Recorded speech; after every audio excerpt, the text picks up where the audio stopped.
On the night of March 25th, 1983, two names shared the same stage at the Pasadena Civic Auditorium: Marvin Gaye and Michael Jackson. One sat at a piano. The other would change the way the world understood movement. But before any of that happened, before the cameras rolled and the crowd lost its breath, there was a particular kind of silence. Not the silence of emptiness, the silence of something irreversible about to begin.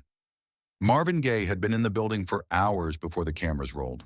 He arrived early, the way musicians sometimes do when they need time to sit with a stage before they perform on it. He walked out to the empty floor, looked at the piano positioned at center stage, and sat down without anyone asking him to. He played nothing in particular, just ran his fingers across the keys, the way a man might run his hand along a familiar wall in a dark hallway. Not looking for anything, just confirming that it was still there, that the thing he had always known was still something he could trust. Somewhere else in that same building, Michael Jackson was not sitting still. He was moving through the corridors the way he always moved, with the restless precision of someone whose body thought faster than words. He had something prepared for that night that no one outside a small circle had yet seen. He was 24 years old, and he already knew what he was about to do to that room. That piano had been the one constant in a life where very little stayed still. From the time Marvin was a boy in Washington, D.C., from the cramped apartment where music was both devotion and transgression, the piano had held a specific gravity for him. His father, a Pentecostal minister, moved through the world with rigid certainty about what was sacred and what was sin. Music occupied a complicated space in that framework. Holy in church, suspect everywhere else. But the piano did not care about frameworks.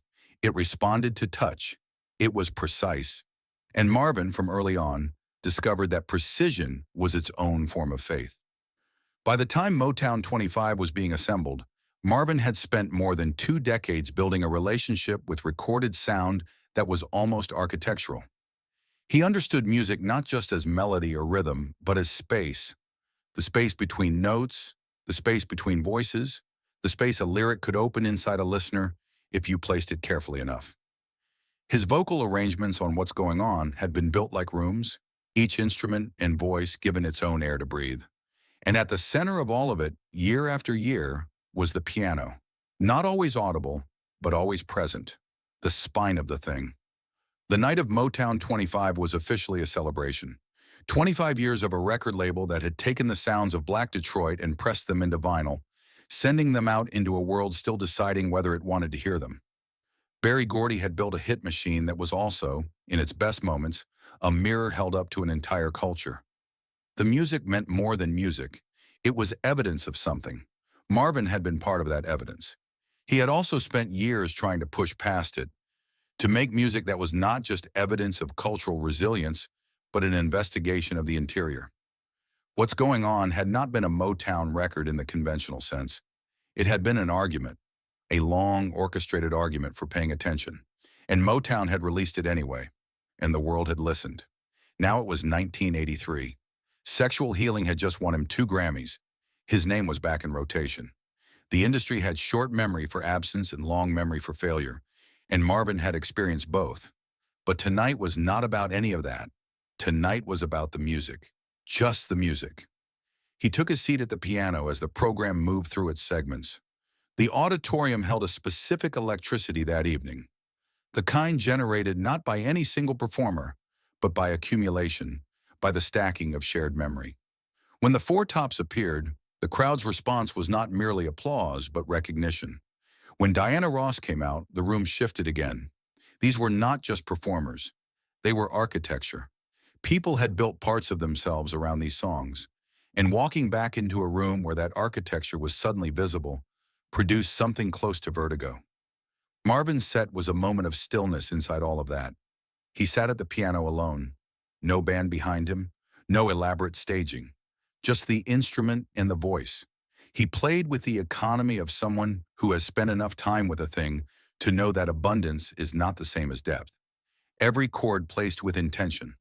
The voice above it moving in that particular way his voice moved. Not always arriving precisely on the beat, not always resolving exactly where you expected it to, but always landing somewhere true. The audience felt it without being able to name it. That is the specific achievement of musical intelligence at a certain level. It produces sensation without requiring comprehension. You do not need to understand what Marvin was doing at that piano to feel that he understood it completely. What he played that night was not a showcase of technique. It was the sound of a man in conversation with an instrument he had known longer than he had known almost anyone in that room. The piano had heard things Marvin had never said aloud. It had been present for the hours between midnight and dawn when the melody would arrive before the words, and he would play the same chord progression 40 times until the language caught up with the feeling. And in that auditorium, on that night, some portion of that accumulated intimacy was audible. Not explained, just present. Then something else happened. A young man walked to the microphone on a stage that had already been full of extraordinary people, and the room's electricity changed character entirely. Michael Jackson had been performing professionally for more than 15 years, since before most people in that auditorium had formed their first clear musical memory. What he was, standing there in the black sequin jacket and the single glove, was something the music industry did not yet have a complete vocabulary to describe. He was a convergence of dance and song, of studio precision and live instinct, of technical control and emotional abandon, so complete that the two things appeared indistinguishable from each other. He began to sing Billie Jean, and then, at a moment that had been privately rehearsed but would feel to everyone watching like pure spontaneous inevitability, he slid backward across the stage floor in a movement that should not have been possible given the known physics of how human feet interact with surfaces. The moonwalk, entirely and completely his. The crowd's response was not applause in the ordinary sense. It was something more animal than that, a collective sound produced by nervous systems confronted with something they had no prior category for. Marvin was watching from the side of the stage. There is no recording of his face in that moment that captures the full duration of what passed across it. But people who were nearby described his expression as something between stillness and recognition, the look of someone hearing a chord they had not encountered before and immediately understanding its logic. This was different, and he knew it was different, and the knowing did not require thought. It arrived the way music arrives, ahead of language, before analysis, in the body first. He had been 24 once. He had stood on stages with something urgent to say, and a voice capable of saying it in ways the room was not prepared for.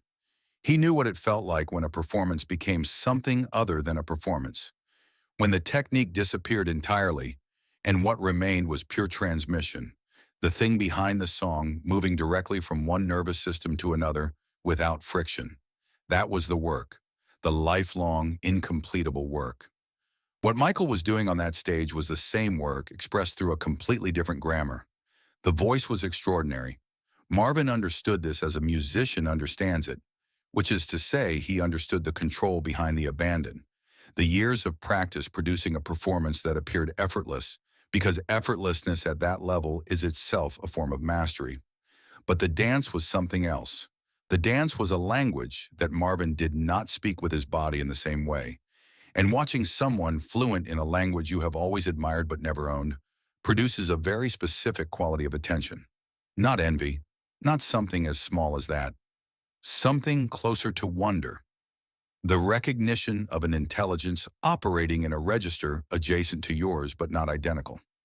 After the performance backstage, Marvin and Michael found each other the way musicians at events like this sometimes do.